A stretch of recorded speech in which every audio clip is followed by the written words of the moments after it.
പിതാവിൻ്റെയും പുത്രൻ്റെയും പരിശുദ്ധാത്മാവിൻ്റെയും നാമത്തിൽ ആമേൻ. പ്രിയപ്പെട്ടവരെ, ഇന്ന് മെയ് 10 ശനിയാഴ്ച ഒക്കെ പ്രാർത്ഥിക്കുക. അമ്മേ പരിശുദ്ധമ്മേ, അമ്മേ പരിശുദ്ധമ്മേ, ദേവമാതാവേ, ദൈവമാതാവേ, കൃപാസനത്തിലൂടെ ഞങ്ങൾക്കും ഞങ്ങളുടെ ദേശത്തിനും അമ്മ മധ്യസ്ഥം തേടി തന്ന എല്ലാ അനുഗ്രഹങ്ങൾക്കും കൃപകൾക്കും ഞങ്ങളിപ്പോൾ ഹൃദയം നിറഞ്ഞ നന്ദി പറയുന്നു. അമ്മേ പരിശുദ്ധമ്മേ, ദൈവമാതാവേ, 2004 ഡിസംബർ 7 തീയതി ഉച്ചകഴിഞ്ഞ് 2:30 കൃപാസനത്തിൽ സംഭവിച്ച അമ്മയുടെ പ്രത്യക്ഷപ്പെടലിനെ കുറിച്ച് തിരുസഭയ്ക്ക് സമർപ്പിച്ചിരിക്കുന്ന പഠനരേഖകളുടെ സഭാത്മകമായ പഠനം ആരംഭിക്കുവാൻ ഞങ്ങൾ പ്രാർത്ഥിക്കുന്നു. അമ്മേ പരിശുദ്ധമ്മേ, ഭൂസ്വർലോകങ്ങളുടെ രാജ്ഞിയായ അങ്ങേയ്ക്ക് ഭൗമസംരക്ഷണത്തിനായി പ്രപഞ്ച പ്രകൃതിയെ തന്നെ തിരുസഭ പ്രതിഷ്ഠിക്കുവാൻ ഈ പ്രത്യക്ഷീകരണം വഴി ഇടയാക്കണമേ. പരിശുദ്ധമേ, ജപമാല മാതാവേ, സകല കൃപാസനം പ്രാർത്ഥനകളോടും ചേർത്ത് ഞങ്ങളിപ്പോൾ പ്രാർത്ഥിക്കുന്ന ഈ കുടുംബത്തിന്റെ പ്രത്യേക നിയോഗം മക്കളെ.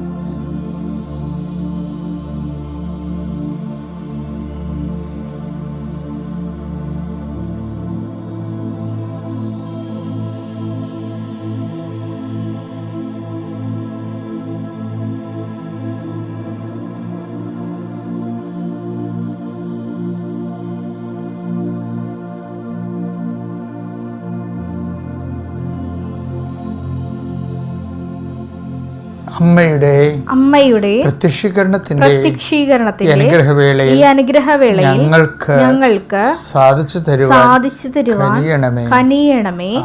ആമേൻ. വിശ്വാസ പ്രമാണം. സർവശക്തനായ പിതാവും ആകാശത്തിന്റെയും ഭൂമിയുടെയും സൃഷ്ടാവുമായ ദൈവത്തിൽ ഞാൻ വിശ്വസിക്കുന്നു. അവിടുത്തെ ഏകപുത്രനും ഞങ്ങളുടെ കർത്താവുമായ ഈശോമിശിഹായിലും ഞാൻ വിശ്വസിക്കുന്നു. ഈ പുത്രൻ പരിശുദ്ധാത്മാവിനാൽ ഗർഭസ്ഥനായി കന്യകാമറിയത്തിൽ നിന്ന് പിറന്ന് പൊന്തിയോസ് പീലാത്തോസിന്റെ കാലത്ത് പീഡകൾ സഹിച്ച് കുരിശിൽ തറയ്ക്കപ്പെട്ട് മരിച്ച് അടക്കപ്പെട്ട് പാതാളങ്ങളിൽ ഇറങ്ങി മരിച്ചവരുടെ ഇടയിൽ നിന്ന് 3-ാം നാൾ ഉയർത്ത് സ്വർഗത്തിലേക്ക് എഴുന്നള്ളി സർവശക്തിയുള്ള പിതാവായ ദൈവത്തിന്റെ വലതുഭാഗത്തിരിക്കുന്നു. അവിടെ നിന്ന് ജീവിക്കുന്നവരെയും മരിച്ചവരെയും വിധിക്കുവാൻ വരുമെന്നും ഞാൻ വിശ്വസിക്കുന്നു. പരിശുദ്ധാത്മാവിലും ഞാൻ വിശ്വസിക്കുന്നു. വിശുദ്ധ കത്തോലിക്കാ സഭയിലും പുണ്യവാന്മാരുടെ ഐക്യത്തിലും പാപങ്ങളുടെ മോചനത്തിലും ശരീരത്തിന്റെ ഉയർപ്പിലും നിത്യമായ ജീവിതത്തിലും ഞാൻ വിശ്വസിക്കുന്നു. ആമേൻ. സ്വർഗ്ഗസ്ഥനായ ഞങ്ങളുടെ പിതാവേ, അങ്ങയുടെ നാമം പൂജിതമാകണമേ. അങ്ങയുടെ രാജ്യം വരണമേ. അങ്ങയുടെ തിരുമനസ് സ്വർഗത്തിലെ പോലെ ഭൂമിയിലും ആകണമേ. അന്നു വേണ്ടുന്ന ആഹാരം ഇന്ന് ഞങ്ങൾക്ക് തരണമേ. ഞങ്ങളോട് തെറ്റ് ചെയ്യുന്നവരോട് ഞങ്ങൾ ക്ഷമിക്കുന്നത് പോലെ ഞങ്ങളുടെ തെറ്റുകൾ ഞങ്ങളോടും ക്ഷമിക്കണമേ. ഞങ്ങളെ പ്രലോഭനത്തിൽ ഉൾപ്പെടുത്തരുതേ, തിന്മയിൽ ഞങ്ങൾ രക്ഷിക്കണമേ. ആമേൻ. നന്മ നിറഞ്ഞ മറിയമേ, സ്വസ്തി. കർത്താവ് അങ്ങയുടെ കൂടെ സ്ത്രീകളിൽ അങ്ങ് അനുഗ്രഹിക്കപ്പെട്ടവളാകുന്നു. അങ്ങയുടെ ഉദരത്തിൻ ഫലമായി ഈശോ അനുഗ്രഹിക്കപ്പെട്ടവനാകുന്നു. പരിശുദ്ധ മറിയമേ, തമ്പുരാന്റെ അമ്മേ, പാപികളായ ഞങ്ങൾക്ക് വേണ്ടി ഇപ്പോഴും ഞങ്ങളുടെ മരണസമയത്തും തമ്പുരാനോട് അപേക്ഷിക്കണമേ. ആമേൻ. കർത്താവിന്റെ ഉന്നതമായ നാമത്തിന് സ്വസ്ഥം ചെയ്യുന്ന കർത്താവിന്റെ വിശുദ്ധ പൗരോഹിത്യത്തെ മഹത്വപ്പെടുത്തണമേ. കർത്താവ് സഭയിലുള്ള സാന്നിധ്യം പ്രകടമാക്കണം. 39 വർഷം ഞാൻ അർപ്പിച്ച കൃപാനയുടെ യോഗ്യതയാൽ കൃപാസ അൾത്താറെ ജീവനോടെ പ്രത്യക്ഷപ്പെട്ട പരിശുദ്ധമ്മയുടെ മാധ്യസ്ഥത്താൽ മെയ് 10 ഇന്ന് അങ്ങയുടെ മക്കൾ സഞ്ചരിക്കുന്ന വഴികളെ ഞാൻ ആശീർവദിക്കുന്നു. കർത്താവെ, ഓരോരോ ഉദ്യോഗത്തിന് വേണ്ടിയും ഓരോരോ ഉദ്യമങ്ങൾക്കായി മനസ്സ് വിഷമിച്ച് പോകുന്നവരുണ്ട്. സാമ്പത്തികമായ കാര്യങ്ങൾക്ക് വേണ്ടി പോകുന്നവരുണ്ട്. അവരെല്ലാം നീ സന്ധിക്കണം. കർത്താവ്, ഓരോരോ വ്യക്തികളോട് സംസാരിക്കാൻ വേണ്ടി പോകുന്നവരുണ്ട്. അവർ ആ വ്യക്തികൾ ഇവർക്ക് അനുകൂലമായി മാറാൻ വേണ്ടി കർത്താവിൻ്റെ അനുഗ്രഹം ഉണ്ടാകണം. മെയ് 10-ാം തീയതി ഡേറ്റ് പറഞ്ഞിട്ട് പൈസ കൊടുക്കാമെന്ന് പറഞ്ഞ ഡേറ്റുകളുണ്ട്. മനസ്സമ്മതത്തിൻ്റെ ഡേറ്റ് വെച്ചിട്ടുണ്ട് ചില ആൾക്കാർ, ചിലർ വിവാഹത്തിൻ്റെ ഡേറ്റ് വെച്ചിട്ടുണ്ട്, ചിലർ വസ്തു കൈമാറ്റത്തിൻ്റെ ഡേറ്റ് വെച്ചിട്ടുണ്ട്, വസ്തു വാങ്ങിക്കുന്ന അഡ്വാൻസ് ഡേറ്റ് വെച്ചിട്ടുണ്ട്. ഇങ്ങനെ മെയ് 10 ഒത്തിരിയേറെ കമ്മിറ്റ്മെൻറ്റുകളുള്ളതാണ്. കർത്താവ് അതെല്ലാം ഇന്ന് പരീക്ഷ റിസൾട്ട് വരുന്ന ദിവസമായിരിക്കാം, ഇന്ന് ഏതെങ്കിലും ഒരു ഓഫർ ലെറ്റർ പ്രതീക്ഷിക്കുന്ന ദിവസമായിരിക്കാം. കർത്താവ് അങ്ങയുടെ മക്കൾ ഉത്കണ്ഠപ്പെടുത്തുന്ന എല്ലാ ഭാരങ്ങളിൽ നിന്നും, അവന് രോഗകരമായ അവസ്ഥകൾ, വല്ലാത്ത വേദന അനുഭവിച്ചുകൊണ്ട് പോകുന്നവരുണ്ട്, മക്കളില്ലാത്തവരുണ്ട്, മക്കൾ ലഭിച്ചിട്ട് പോലും സ്പോട്ടിങ്ങൊക്കെ ഉണ്ടായിട്ട് അവർ വല്ലാത്ത രീതിയിൽ മനസ്സ് വേദനിച്ച് ഭാരപ്പെട്ടിരിക്കുന്നവരുണ്ട്. ഓരോരോ കാര്യം ഓർത്ത്, വീട്ടിൽ സംഭവിച്ച ഓരോരോ സങ്കടകരമായ യാഥാർത്ഥ്യങ്ങൾ ഓർത്ത് എന്നാത്തിനായി ഇങ്ങനെ ജീവിച്ചു പോകണമെന്നൊക്കെ ഓർത്തിട്ട് വല്ലാത്ത രീതിയിൽ ആലോചിക്കപ്പെടുന്നവരുണ്ട്. അവിടെ മേലെല്ലാം കർത്താവിൻ്റെ രക്തം തളിക്കപ്പെടട്ടെ എന്ന് പ്രാർത്ഥിക്കുന്നു. എൻ്റെ കർത്താവിൻ്റെ ഉന്നതമായ നാമത്തിൽ, സഭയുടെ അധികാരത്തിൽ, കുരിശിൻ്റെ അടയാളത്തിൽ, ദൈവശക്തിയാൽ ഞാൻ നിന്നെ ആശീർവദിക്കുന്നു. പലപ്പോഴും നിങ്ങൾ ഓരോരോ വിഷയത്തിന്, ഇപ്പം ഞാനായാലും നിങ്ങളായാലും, ഇപ്പം ഞാനെന്ത് ചെയ്യും എന്നാണ് എപ്പോഴും ചിന്തിക്കുന്നത്. ഓരോ അല്ലെ അങ്ങനെയല്ലേ? അയ്യോ പരീക്ഷയ്ക്ക് മാർക്ക് കുറഞ്ഞാൽ ഞാനെന്ത് ചെയ്യും? എനിക്ക് ഉപരി വിദ്യാഭ്യാസം എൻ്റെ കൂട്ടുകാരുടെ കൂടെ പറഞ്ഞൊപ്പിച്ചിരിക്കുന്ന സ്ഥലത്ത് പോയി പഠിക്കാൻ പറ്റുമോ? അവർ മാത്രം പോയി ഞാൻ ഇവിടെ നിന്നാൽ ഞാൻ എന്ത് ചെയ്യും? ഞാൻ എന്ത് ചെയ്യും? ഇപ്പം നമ്മുടെ പ്രാർത്ഥനയുടെയൊക്കെ എല്ലാത്തിൻ്റെയും പിന്നിൽ ഈ ഞാനുണ്ട്. ഈ ഞാനെ മാറ്റിയാൽ എനിക്ക് വേണ്ടി ദൈവം എന്ത് ചെയ്യും? മനസ്സിലായില്ല? അത് ആ രീതിയിലാണ് റീഫോർമാറ്റ് ചെയ്യാനാണ് പറഞ്ഞിരിക്കുന്നത് ബൈബിള്. എനിക്ക് വേണ്ടി ദൈവം എന്തെങ്കിലും ചെയ്യും എന്ന് ഒരു വിശ്വസിക്കുന്നിടത്ത് വെച്ചാണ് പ്രാർത്ഥനാ ജീവിതം തുടങ്ങുന്നത്.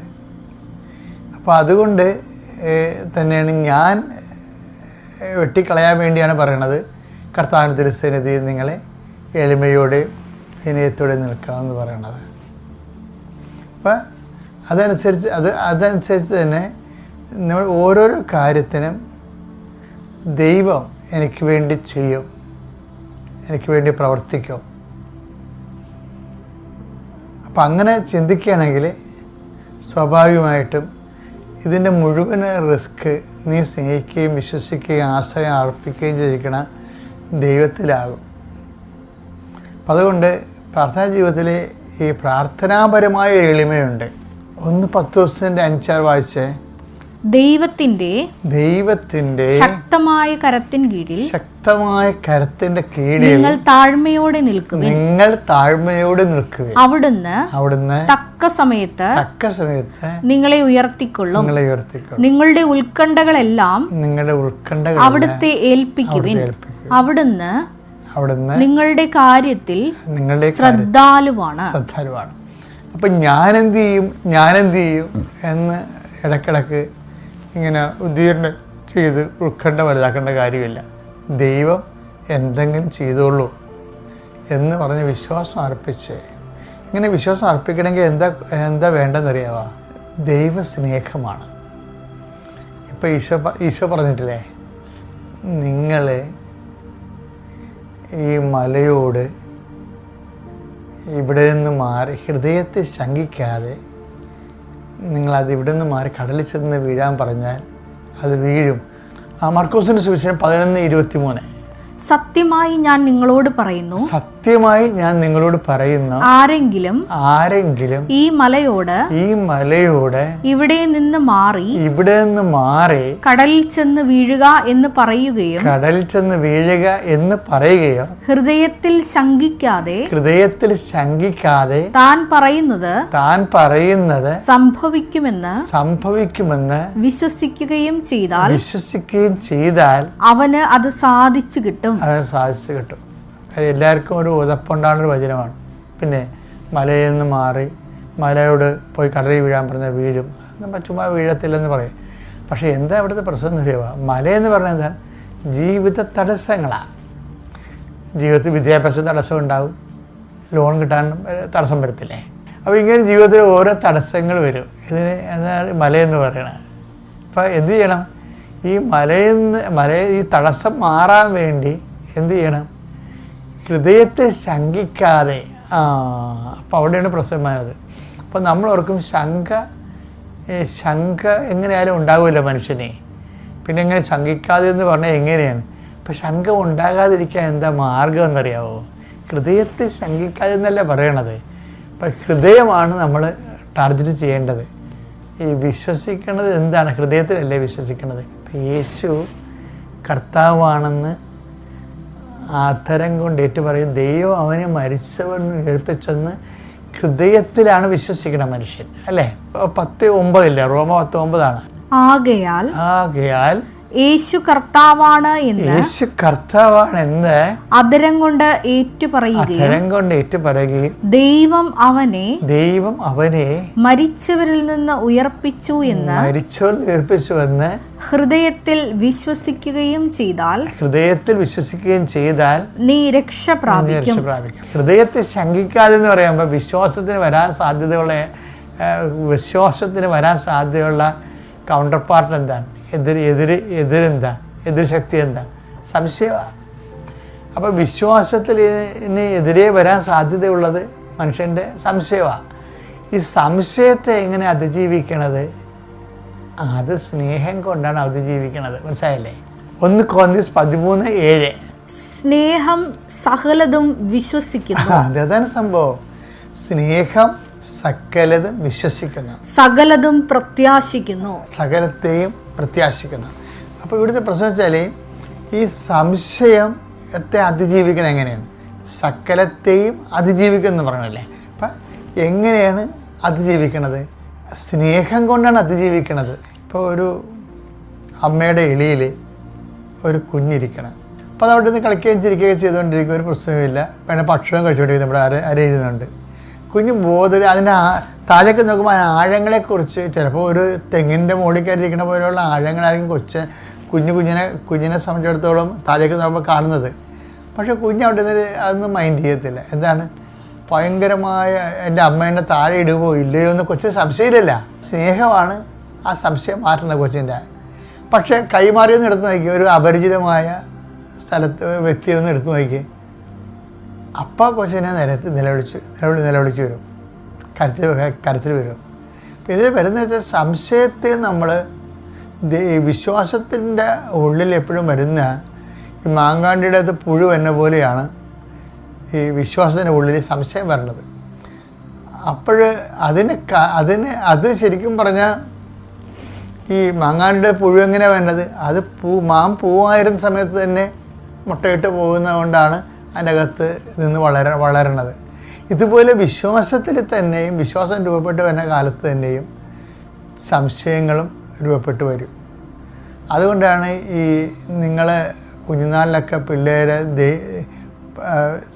വീട്ടിൽ ഇരുന്നുകൊണ്ട് നിങ്ങൾ മുതിർന്നവർ വിശ്വാസത്തിൻ്റെ കാര്യങ്ങളൊക്കെ സംസാരിക്കുമ്പോൾ കുഞ്ഞുങ്ങളെ കേൾപ്പിച്ചതൊന്നും സംസാരിക്കരുത്. കാര്യം എന്താണ്? അവർക്ക് അപ്പനും അമ്മയ്ക്കും സംശയമാണെങ്കിൽ പിന്നെ കുഞ്ഞുങ്ങൾക്ക് ഓട്ടോമാറ്റിക്കായി സംശയം ഉണ്ടാകും. അപ്പോൾ അവരുടെ പൂ വിരിഞ്ഞ് വരുമ്പോൾ തന്നെ ആ സംശയത്തിൻ്റെ കണിക അതിനകത്ത് വീഴും. അപ്പോൾ വളർന്നു വരുമ്പോഴും അവർ ആ വിശ്വാസത്തിലേക്ക് സംശയം ഉണ്ടാകും. യോഗ്യന്മാരെ തിരിച്ചറിയാൻ എപ്പോഴും യോഗ്യമായ തീരുമാനത്തിൽ എത്തുന്നവരെ മത്സരങ്ങൾ ഉണ്ടായിക്കൊണ്ടിരിക്കും. പക്ഷെ അത് ചിലപ്പോൾ ചില ആൾക്കാർ കയ്യാങ്കളിലൊക്കെ കൊണ്ടുപോകും. പക്ഷെ നമ്മളിതൊക്കെ കുഞ്ഞുങ്ങളെ ഇരുന്നുകൊണ്ട് കെട്ടിയിരുന്ന് വിളിക്കുമ്പോൾ കുഞ്ഞുങ്ങൾക്ക് ഓർക്കും ഇതൊക്കെ ചുമ്മാ ആയിരിക്കുമെന്ന്. അങ്ങനെയല്ല, ഇതൊക്കെ ലൈഫിൻ്റെ ഭാഗമാണ്. പക്ഷെ കുഞ്ഞുങ്ങളെ കേൾപ്പിച്ചതൊന്നും സംസാരിക്കരുത്. കാര്യം അവരെ എപ്പോഴും നമ്മൾ അവിടെ ഉള്ളിൽ, ഇപ്പോൾ ഈ മാങ്ങാണ്ടിടത്ത് എങ്ങനെ പുഴു വരുന്നത്? ഞാൻ നേരത്തെ നിങ്ങൾ പറഞ്ഞില്ലേ, എന്താ വരുന്നത്? പൂക്കുമ്പോൾ തന്നെ പരാഗണത്തിലൂടെ വരുന്നതാണത്. അപ്പോൾ ആ രീതിയിലുള്ള ഒരു അവസ്ഥ കുഞ്ഞുങ്ങൾക്കുണ്ടായിരിക്കാൻ വേണ്ടി നമ്മൾ പ്രത്യേകം ശ്രദ്ധിക്കണം. അത്യപൂർവ ദൈവാനുഭവങ്ങൾ ഇനി നിങ്ങൾക്കും സ്വന്തം. ഈ യൂട്യൂബ് ചാനൽ ഇതുവരെ സബ്സ്ക്രൈബ് ചെയ്തിട്ടില്ലെങ്കിൽ ഇപ്പോൾ തന്നെ സബ്സ്ക്രൈബ് ചെയ്യുക. ഈ വീഡിയോ ഇപ്പോൾ തന്നെ നിങ്ങളുടെ സുഹൃത്തുക്കൾക്ക് ഷെയർ ചെയ്തുകൊണ്ട് കർത്താവിൻ്റെ പ്രേക്ഷിതരാകുക.